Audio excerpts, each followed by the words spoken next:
Bismillahirrahmanirrahim. Assalamualaikum warahmatullahi wabarakatuh. Alhamdulillah rabbil alamin wassalatu wassalamu ala asyrafil anbiya'i wal mursalin wa ala alihi wa sahbihi ajmain. Amma ba'd. Alhamdulillah, segala puji bagi Allah Subhanahu wa taala yang senantiasa mencurahkan nikmat dan karunia-Nya kepada kita. Salawat berikan salam semoga dan anugerah kepada Allah Subhanahu wa taala kepada Nabi kita Muhammad sallallahu alaihi wasallam. Allahumma shalli ala Muhammad wa ala ali Muhammad. Mudah-mudahan kajian video yang singkat ini bisa memberikan tambahan ilmu di dalam masalah khitbah. Dalam masalah khitbah ada beberapa hal yang perlu kita ketahui. Yang pertama, apa itu khitbah? Khitbah adalah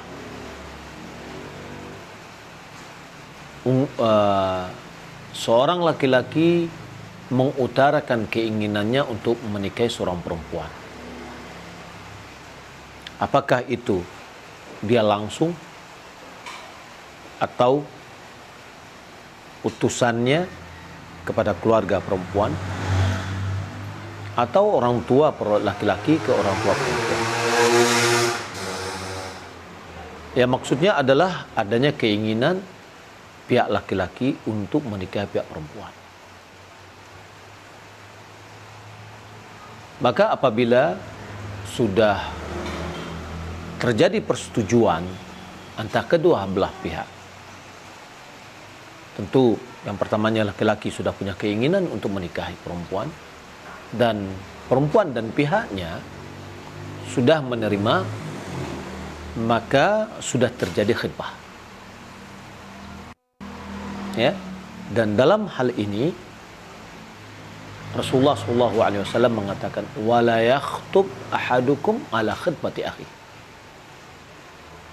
Seseorang tidak boleh, janganlah salah seorang di antaramu melamar atau mengkhitbah perempuan yang telah dilamar oleh saudaranya. Yakni perempuan yang sudah dilamar oleh seseorang dan lamarannya itu sudah diterima, terjadi rukun, yakni kesesuaian, maka tidak boleh lagi yang lain masuk sampai sang laki-laki mengizinkan atau dia meninggalkan perempuan tersebut. Adapun apabila baru hanya sebatas ungkapan dari seorang laki-laki dan belum dijawab oleh pihak perempuan iya atau tidak, diterima atau tidak, maka belum menghalangi laki-laki lain untuk mengkhitbah perempuan yang sama. Sebagaimana seorang perempuan, seorang sahabiat namanya Fatimah, dia datang kepada Nabi SAW bermusyawarah dan mengatakan bahwasanya Muawiyah dan Abu Jaham datang melamarnya. Lalu Nabi SAW katakan, adapun Muawiyah fas'alu kulla ma lahu, dia adalah orang yang sangat miskin yang tidak punya harta. Wa amma Abu Jaham fala yadha al-'asa an atiqihi, dia tidak pernah menurunkan tongkat dari pundaknya, yakni siap sedia. Dan riwayat yang dikatakan fadarrabun lin nisa, dia suka memukul perempuan ataupun memukul istri. Lalu apa kata Nabi? Inkihi Usamah, nikahilah olehmu Usamah. Nah, di sini belum terjadi adanya penerimaan dari pihak perempuan, walaupun yang melamarnya dua atau lebih.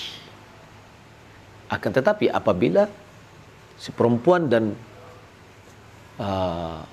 wali perempuan atau keluarga perempuan sudah menerima lamaran laki-laki tadi, maka lamaran sudah sah dan tidak bisa dimasuki atau didatangi oleh orang lain. Kalau seandainya ada orang laki-laki yang mungkin lebih gagah dari yang pertama atau lebih kaya dari pertama, lalu tergugah hati keluarga perempuan untuk menerimanya, maka itu haram hukumnya ya, sampai laki-laki yang pertama mengizinkan atau meninggalkan perempuan tersebut.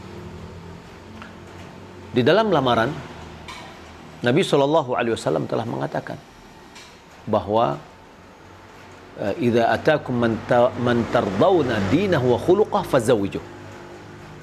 Apabila datang kepadamu orang yang engkau ridhai agama dan akhlaknya, maka nikahkan. Ya. Wa illa, kalau seandainya tidak, takun fitnatun aw fasadun arid. Takun fitnatun fil ard aw fasadun arid. Kalau seandainya tidak dinikahkan, maka akan terjadi fitnah di permukaan bumi atau kerusakan yang besar. Maka ini adalah ajakan kepada wali perempuan atau orang tua perempuan yang memiliki anak perempuan, apabila ada orang yang dia ridhoi agama dan akhlaknya, maka jangan dia menolaknya. Ya, hendaklah dia nikahkan. Bapak yang dimuliakan Allah Subhanahu wa taala dan calon pengantin yang dimuliakan oleh Allah Subhanahu wa taala. Di dalam khitbah juga ada namanya nazar. Nazar itu bolehnya seorang laki-laki melihat kepada perempuan yang ingin dinikahinya. Sebagaimana seorang laki-laki datang kepada Nabi SAW, dia melamar seorang perempuan dari Ansar. Lalu Nabi SAW mengatakan, hal nazartu ilaiha, al nazarta ilaiha, fa inna fi uyunil ansar syai'an. Apakah engkau telah melihatnya? Sesungguhnya di mata orang-orang Ansar itu ada sesuatu, yakni ya, ada sesuatu yang menjadi hal yang tidak menyenangkan.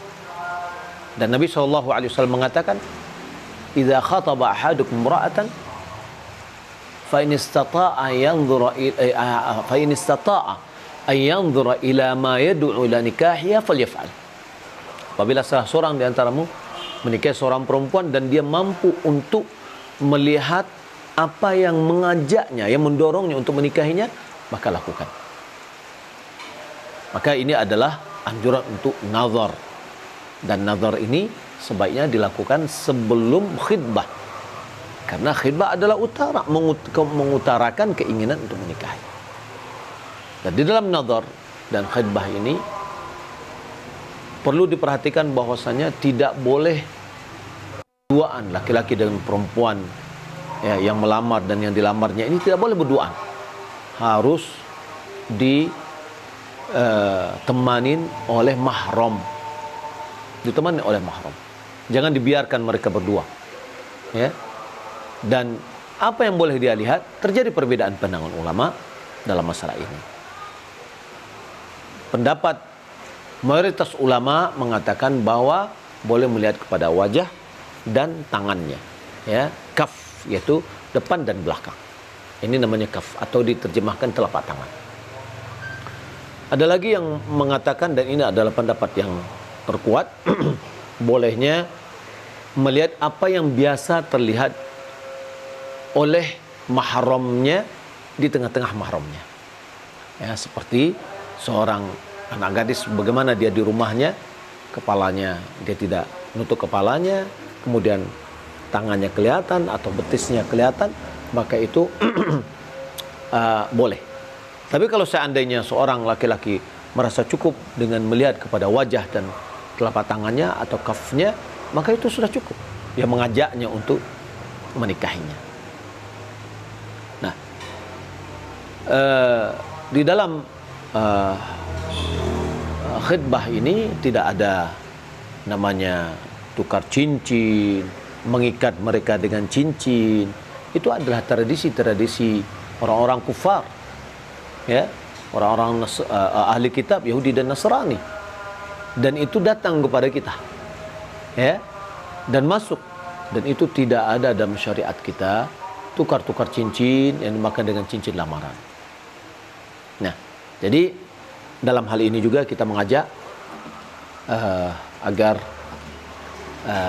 apa namanya, kedua mempelai atau calon mempelai adalah berilmu terhadap apa yang akan dilakukan di dalam pelamaran atau khitbah ini.